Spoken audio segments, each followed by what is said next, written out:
Popa znam cijeli život i sad odjednom to mi je familija. Meni je to bolje nego da je nemaš. Eto, tad smo ti mi svi prokleti ovdje. To legenda kaže. Došao sam da vam oboma pomognem. A baš lijepo, da sam znao da su profesori tako posvećeni, ja bi upisao fakultet.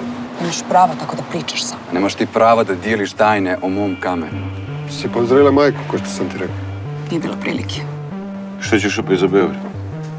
A moram. Čale organizovao sastanak s potencijalnim kupcem, idemo s Vatrovice. Ko je vlasnik? Pitaš da bi sebe mučila grižom savjesti ili da ti bude lakše? Ovo ti je nemilo mjesto.